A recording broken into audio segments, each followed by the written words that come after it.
Hey guys, today I'm going to teach you all about the properties of operations. Remember, the operations in math that we've looked at so far are adding, subtracting, multiplying, and dividing.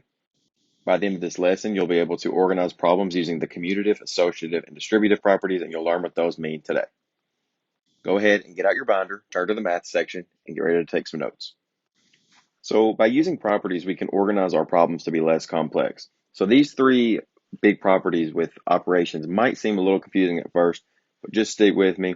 We're going to just use them to make our problems easier, actually. So let's start with the first one. Let's jump right into it. So let's start by just looking at what variables are. Variables are just letters that represent numbers. So in each of these properties, you're going to see variables. These are just letters that represent numbers. It could be an unknown number or a number that is changing. When you see them in these examples, you'll get to decide the numbers. So let's look at the commutative property. So the commutative property works for addition and multiplication. You see it here in the first example with addition.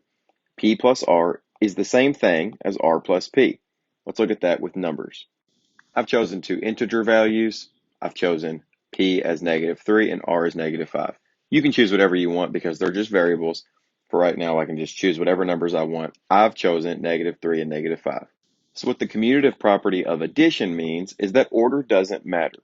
-3 plus -5 is the same thing as -5 plus -3. The order doesn't matter. Either way, I'll get -8. So the commutative property says that the order doesn't matter. In addition, I'll get the same answer. If I switch up the order of the problem, I'll get the same answer. The same thing works for multiplication. So if I have a -3 times a -5, that's the same thing as -5 times -3. Either way, I'll get a positive 15. So the commutative property means that the order doesn't matter in addition and multiplication. You can switch up the order as long as you keep the same sign attached, and you will get the same answer. So I just made this little note off to the side. It might be helpful for you to do the same thing. The commutative property means that the order doesn't matter. So sometimes it might be easier to rewrite your problems so that way they make sense for you. I see people all the time who have a hard time telling me what 3 times 5 is, but they might have an easier time saying what 5 times 3 is. So sometimes it might be easier to rewrite your problem with the commutative property. Let's go and take a look at our next one. This is called the associative property. So it's associative property, again, of addition and multiplication. So if you notice between these examples here, this on this side is the same as this on this side. Take a second and see if you can figure out what's different about this to this. So you should have looked at these two and realized that the parentheses are around the P and the R here, and the parentheses here around the R and the S. The associative property basically means that the parentheses don't matter where you put them as long as it's just addition or it's just multiplication. It doesn't matter where you put the parentheses. So I wrote this little note, might be helpful for you, that the associative property means that how you associate these numbers, I'm thinking the parentheses help me associate things. They don't matter in addition or multiplication. If it's just addition or just multiplication, it doesn't matter where you put the parentheses. So I'm going to choose some variables so I can plug this in and prove it with the rational numbers. So I've chosen the P and the R to stay the same. I chose -3 and -5, and then I added an S value because there's an S here. I just chose 2. So I'm just going to choose some variables to test this theory. In the addition example, I have a parentheses. Instead of writing P, I'll write -3 in for P, plus the -5 I have for R, parentheses are closed, plus S, which is 2. Sometimes you'll hear this as open quantity or closed quantity. This is the same thing as open parentheses, closed parentheses. So I can go ahead and also write on the other side, I know that this should equal P, which again is -3, plus the quantity R being -5 plus 2, closed quantity. So I'm going to go ahead and simplify each side using my PEMDAS. Remember, your PEMDAS says to do parentheses first. This is your order of operations. So you do what's in the parentheses.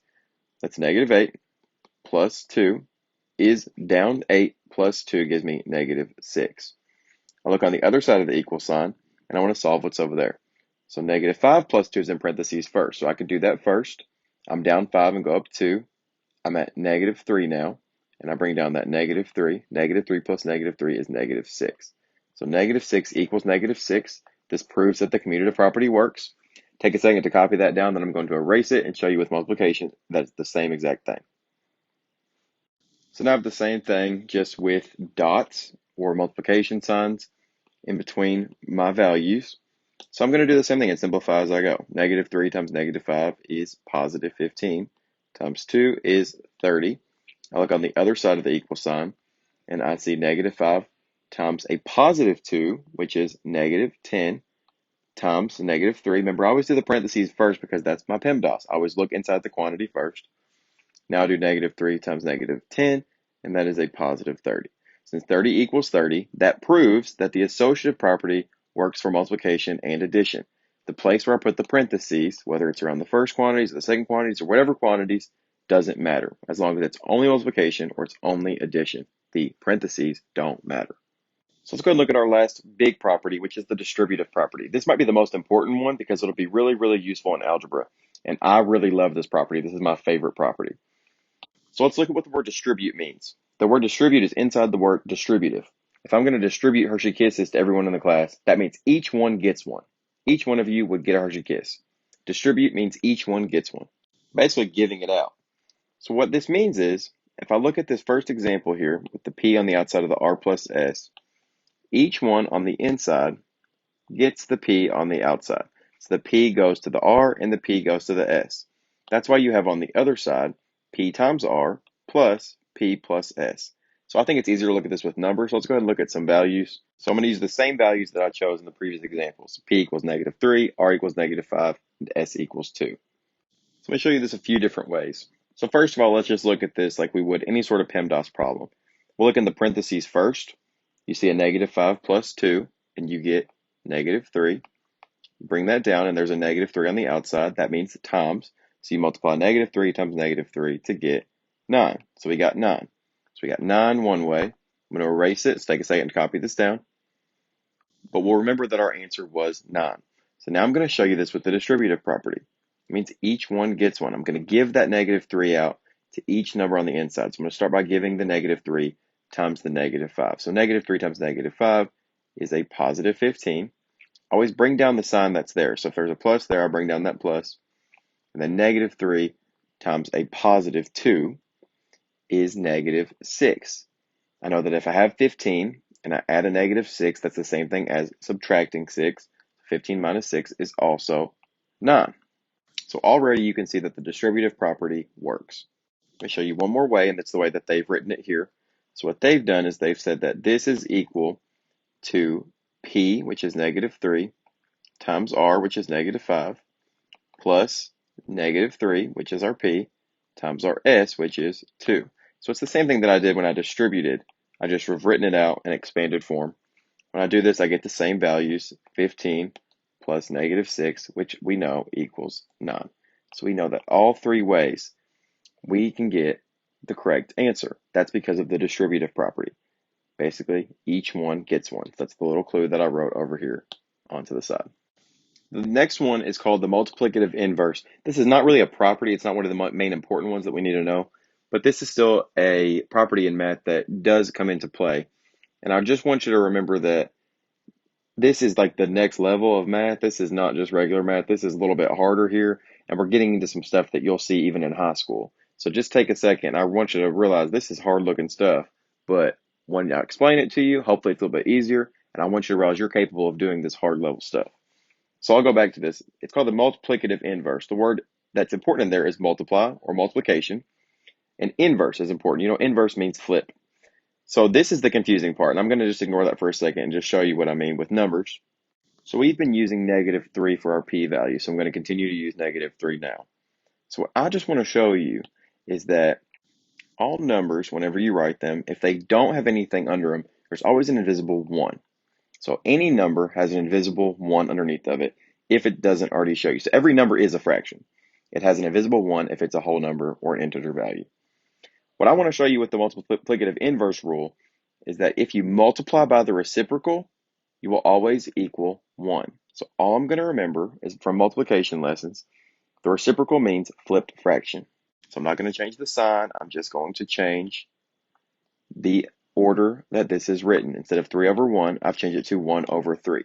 Remember, this is called its reciprocal. When I multiply fractions, I multiply straight across. Negative 3 times negative 1 equals 3. And then 1 times 3 equals 3, which all turns out to be 1. So what this rule means is that any number multiplied by its reciprocal will equal 1. So I just wrote that little note here in the comments in this little section here. But what I really, sorry, what the confusing part of this is there's this not equal to sign. This sign here that I'm pointing to means not equal to. It's a slash through the equal sign. Just one thing that they're letting you know is that when p is not equal to 0, this works because anything times 0 is just 0. So 0 over 0 times 0 over 0 will be 0. So this rule works except for 0. And this is just what the rule looks like written out with variables. Any number times its reciprocal will just equal 1. You basically already know this rule. We just called it keep, change, flip. And then this last rule we already know too. This property is called the additive inverse. The additive inverse means instead of writing a minus or subtraction, we can write a subtraction as a plus negative. We can add the opposite, which means additive inverse. Remember, inverse means flipped or opposite. We can add the opposite instead of subtracting. So let's look at this with our variables. Instead of variables, we will use our numbers we've been using. So I'm just going to rewrite the problem over here to the left. It says p minus r, so I'm going to substitute. That means put the number in place of, if this is a p and this p equals -3, I can put in -3, minus or take away the r, which is -5, and I'll put that in parentheses just so you're not confused, equals the same thing as p, which is -3, plus the quantity of the opposite of r. So if r is -5, I want to put in the opposite of r. So the opposite of a -5 is a +5. So what you're looking at here, when we look at these two examples, you have -3 minus -5, and we learned that when we see Bob, that just means we're making it happy. We learned that you can't do a minus negative, we really do a plus plus, like we're doing over here. All we're doing now is calling this the additive inverse. We're giving it a fancy name. So the additive inverse means that instead of subtracting, you can add the opposite. This is a rule that I always do. I never write minus, I always write plus negative. So I always write plus negative instead of minus. I know that they mean the same thing, but as we get into algebra and harder math, the plus negative will be way more important and useful to us than the minus. We won't get confused. So this is just showing you that this works. So I'm going to go ahead and solve this out. I know that I see a minus negative, which really means plus plus. So -3 plus 5 is +2. And I see on this side a -3 plus 5 gives me a 2. So no matter what, I get 2 because of my additive inverse property. So now that we've learned 5 really fancy properties of operations, what I want to look at is some specific problems, and I want to just make them a little bit simpler, a little less complex. So that's all we're doing here. That's all this instruction says. After we do this, we're going to kind of rewrite the problem. We're going to write how we use the properties of operations to make the problem simpler. You can try these along with me. At any point, you can pause the video and practice yourself and then press play when you're ready to check. But I'm just going to go through and I'm going to explain each one of these, and you can just follow along with me. But like I said, please feel free to pause as you go through and try these yourself. So when I look at this problem, I have division and I have multiplication. PEMDAS tells me that I'm just going to move left to right, whichever one comes first. So I'm going to look at 8.4 divided by 1/5 before I look at that times. You do multiplication and division in whatever order comes first, left to right. So this is the thing that happens first. So 8.4 or 8 4/10 divided by 1/5 can be made simpler. We never do division. We always do multiply by the reciprocal. So we would write this as 8.4 times 5. Then we would bring down that times -2. This is called our keep, change, flip. But now we should be able to call this our multiplicative inverse. So how do we use the properties of operation to make this problem simpler? We used the multiplicative inverse to remove the fraction. We do this because dividing by 1/5 is a lot more complicated than multiplying by 5. When we've done that, we know that because of the commutative property, now the order doesn't matter now that it's just multiplication. I can do this in whatever order I want to. So if I want to do 5 times -2 first, I can. So I will. 5 times -2 is just -10. Then I can multiply that by 8.4. And now it's a lot easier. It's even easier because when I multiply by 10, I'm just moving the decimal one place to the right. So it's a regular 84, and it's a positive times a negative, so my answer will be negative 84. So in just two simple steps using the commutative property and the multiplicative inverse, what I know about keep, change, flip, I know that I can make this hard-looking problem a lot simpler. That's all we're doing in this lesson. It's just making really difficult problems a lot simpler using some concepts that we might see in algebra. Let's look at the next problem. I have negative 11.7 plus 6.5 plus 11.7. So you might want to look at this with the commutative property. Take a second and see how you can think about how the commutative property might be helpful to solve this problem. So I personally would use the commutative property here because I see two opposites. I see negative 11.7 and a positive 11.7. So when I see these two numbers, I know that they are opposites. I know that they are zero pairs. I know that I can combine them to make zero.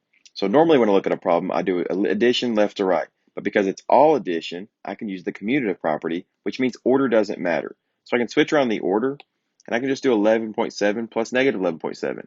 I know that makes zero, so I can just cross them out. My final answer is 6.5. That probably saved you a lot more work than doing negative 11.7 plus 6.5 and then adding the 11.7 at the end. Either way, you'd get the same answer. We see the commutative property again in this next problem, number 3. We know the commutative property would be easier here because I see two fractions.